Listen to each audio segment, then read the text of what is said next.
infusión de 2 a 6 horas, probamos tolerancia oral, vemos que no vomita y se lo mandamos a la casa. Alta con pauta de alarma, a esto sí hay que darle analgésicos. Es totalmente diferente al grupo 0, ¿no es cierto?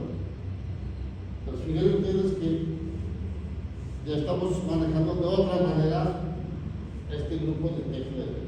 Y tenemos, ¿no es cierto?, cuando vemos esto, que es una fractura en la radiografía, y le hacemos la tomografía y encontramos esto, que es un hematoma epidural, ¿no es cierto? Entonces, estos pacientes sí tienen que tener internación. Ya con una fractura, hay que internarlo. Paciente que tiene una fractura, se interna y una vez internado, probablemente se haga la tomografía o antes de subirlo a su habitación, le hacemos la tomografía y vemos esto y llamamos al especialista. ¿Para qué? Para ver si esto tiene criterio quirúrgico o no. Obviamente, si vemos esa imagen, ese volumen de hematoma sí hay que operarlo. Pero a veces los hematomas son mucho más pequeños. Esos no, hay que internarlos y observarlos. La observación del glabio durante toda la noche, ¿no es cierto? Y repetir la tomografía al día siguiente. ¿Por qué? Porque muchas veces el hematoma sigue avanzando en volumen. Entonces, ya, si tenemos una radiografía con fractura, se tiene que hacer tomografía. ¿No es cierto? Ahora, si no tiene ninguna fractura, lo observamos y ya está. Y estos pacientes que tienen los hematomas, siempre es necesario hacer una tomografía de control a las 24 horas para ver cómo está ese hematoma.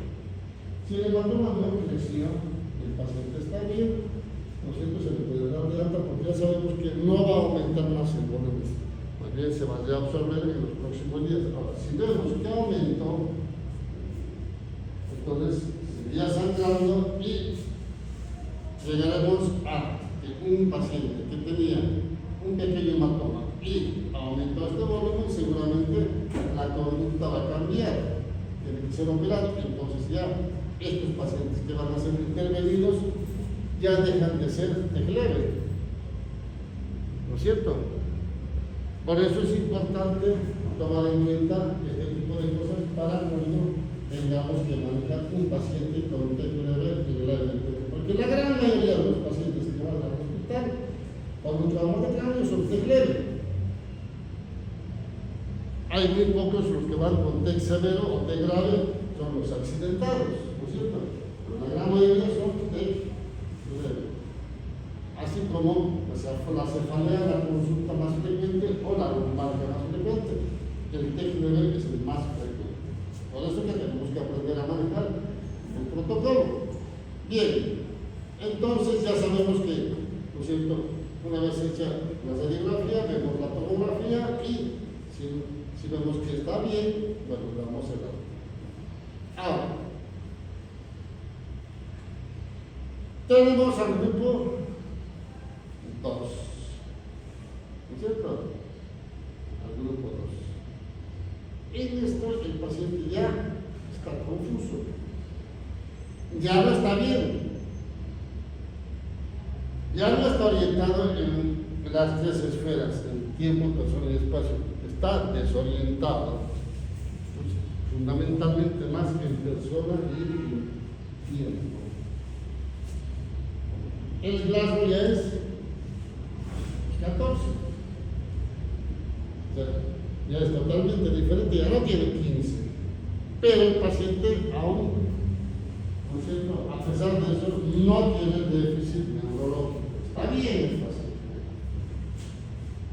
Entonces, estos pacientes que están confusos, que perdieron el conocimiento, que tienen náuseas, a veces vómitos, ¿no es cierto? ¿Qué es lo que tenemos que hacer? Una tomografía. Nuevamente vuelvo a recalcar, este paciente que perdió el conocimiento del grupo 2 necesita una tomografía. ¿Por qué? Porque perdió la conciencia. Todo trauma de cráneo con pérdida de conocimiento tiene indicación de tomografía. Entonces, lo mismo, ¿no es cierto? En la tomografía tenemos que fijar el parénquima cerebral y la ventana basal. ¿Por qué? Porque a veces encontramos esto que no se ve muy bien, pero vemos acá, hay una fractura. ¿No es cierto? Entonces uno tiene que siempre buscar, digamos, detalles en la tomografía para entender lo que le pasó a nuestro paciente. Ahora, cuando vemos que el paciente tiene lesión, una contusión como en este caso, ¿no es cierto? ¿Qué hacemos? Rápidamente lo internamos o llamamos al especialista. ¿Para qué? Para que defina qué es lo que se va a hacer.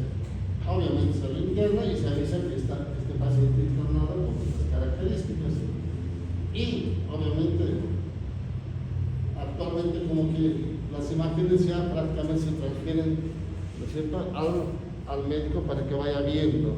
Antes era muy complicado porque no había la tecnología y uno tenía que ir cada vez, toda la noche, viendo el paciente. Ahora no, pasan la imagen, ven la tomografía y más o menos dan las pautas, digamos, de cómo iniciar el tratamiento. Por eso dice evitar transferencia de las imágenes.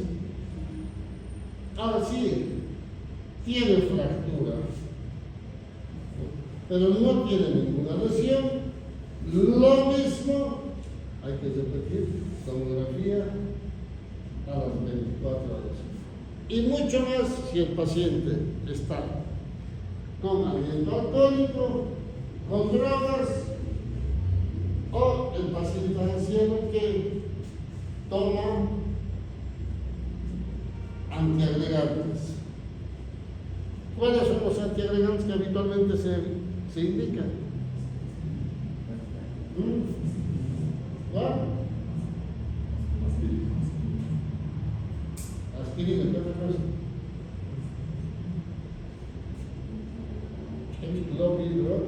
¿Qué otra cosa? Hay varios, ¿no es cierto? Pero en general la gran mayoría toman aspirina. Aspirina 100 miligramos por día, ¿no es cierto? Entonces, ¿qué hace la aspirina?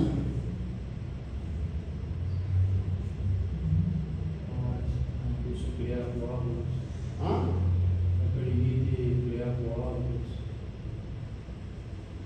Sí, pero ¿qué hace?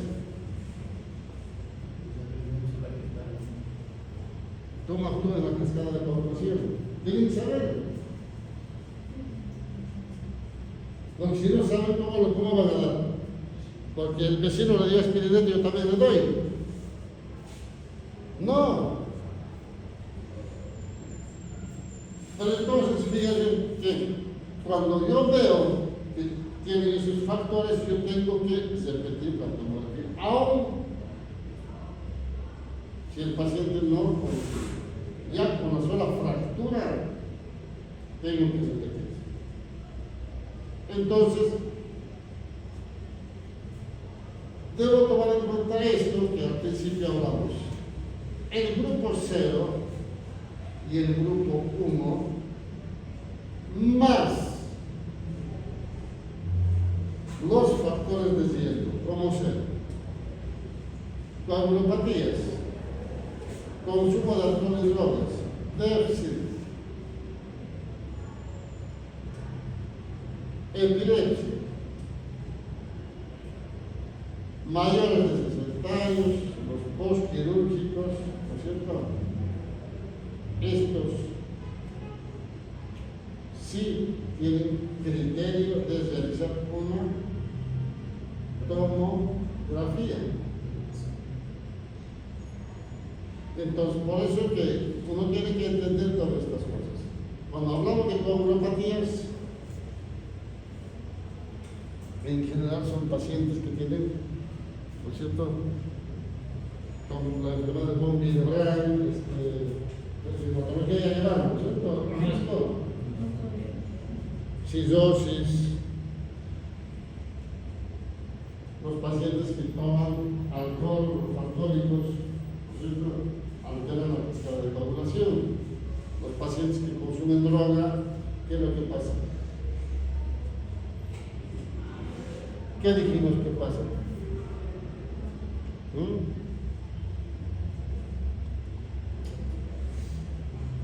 ¿Qué es lo que provoca la droga en las arterias? ¿Ah? Sí, pero ¿qué otra cosa?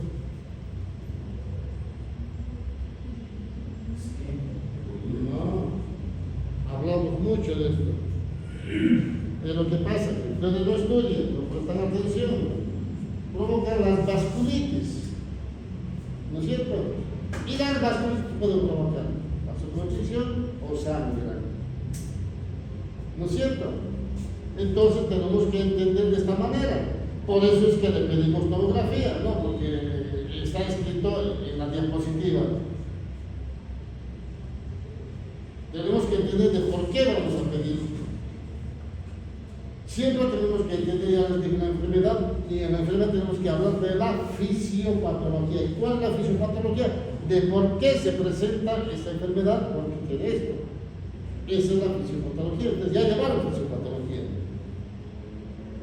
La fisiología normal es el funcionamiento normal del organismo, y la fisiopatología es la causa de lo que provoca la enfermedad, y en este caso de cada uno de estamos hablando. ¿No es cierto? Las epilepsias, ¿no? Aquellos que tienen convulsiones varias veces al día. Estos pacientes en algún momento, por mucho que cuide la familia, en algún momento un descuido de la convulsión y se golpea en la pared, en la ventana, en la mesa, en la silla, y quiere traumatizar. Entonces estos pacientes sí van a tener, porque todas las veces se va golpeando la cabeza. O pacientes que, ¿no es cierto?, han sido operados, hematomas o tumores, y se vuelven a golpear porque tuvieron alguna convulsión o se resbalan o lo que sea. Y pacientes de la tercera edad. Este grupo de pacientes, en este caso, puede tener un acidente cerebrovascular hemorrágico. Por el golpe sí, una convulsión. Pero no le sangra la cabeza porque le quieren que sangra, si le sangras por otra causa. Una cosa es los hematomas intracerebrales espontáneos por otra causa, que es la causa más frecuente de hipertensión arterial, y otra cosa es la contusión por el golpe. ¿No? Entonces, fíjense ustedes, estos pacientes que tienen estos factores, tenemos que hacer una tomografía para justamente buscar este tipo de cosas. En este caso, seguramente el paciente tiene alguna coagulopatía o consume, no sé, aspirina o está anticoagulado, entonces puede provocar esto. Un hematoma subdural agudo, ¿no es cierto? Pues fíjense que el TEC leve no es tan simple como TEC leve, sencillo, ¿no es cierto? Tiene su grupo, su clasificación, su conducta en cada grupo. Pero tenemos que saber manejarlo, porque si no sabemos esto, siempre nos vamos a equivocar en el manejo de los pacientes con TEC leve. Bien, estos pacientes lo mismo, se hace la tomografía, ventana ósea, ¿no es cierto? Si vemos alguna lesión, entonces llamaremos al especialista para ver qué va a hacer. Ahora, si el paciente en la primera tomografía no tiene ninguna lesión, lo mismo tenemos que repetir tomografía a las 24 horas, porque tiene factores de riesgo, ¿no es cierto? Factores de riesgo. Entonces, fíjense ustedes que uno tiene que tomar en cuenta todos estos parámetros para tomar una conducta con nuestros pacientes. Y en medicina, ya se nos dice siempre, es actuar de más que de menos. Si actúan de más, claro, lo hicieron porque probablemente tenían dudas o porque por ahí por falta de conocimiento, pero lo hicieron.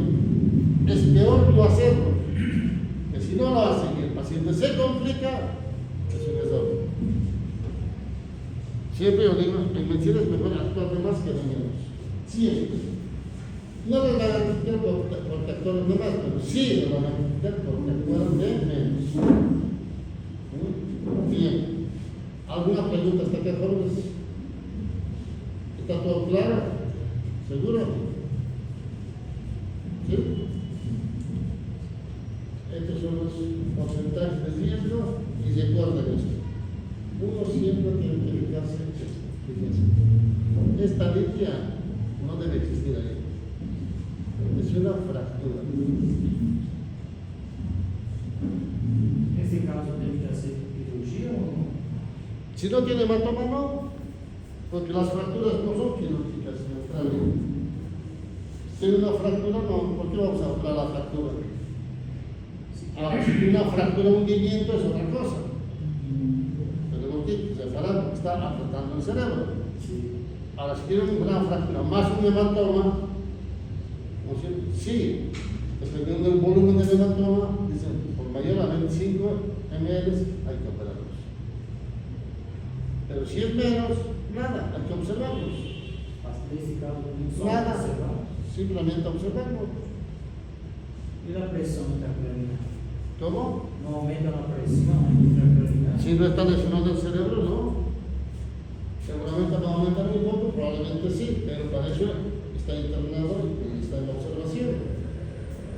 Porque no solamente tiene esto y hay que operarlo.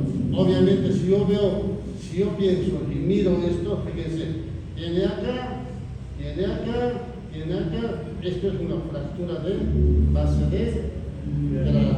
Entonces, lo observaré. Si el Glasgow está bien, lo voy mirando y si deteriora, si baja 2 puntos en las primeras 24 horas, algunos dicen 2 a 4 horas, bueno, repito la tomografía, si veo que está mucho peor, bueno, se tomará la conducta de cirugía. Y si no hay cambios clínicos, no hay cambios neurológicos, y el paciente está bien, nada, lo seguimos observando. Por eso se interna para observación. Cuando internamos al paciente no es para que tengamos que operarlo o hacer algo. Se interna para tratamiento y observación. Y en todas las especialidades es lo mismo.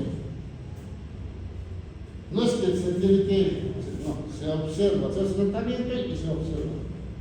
Se va estudiando mientras está internado. En este caso seguramente se repetirá la tomografía y se verá cómo está el paciente. Bien, ¿alguna pregunta más, jóvenes? ¿Nada más? Muy bien. Si no hay más preguntas, terminamos la clase.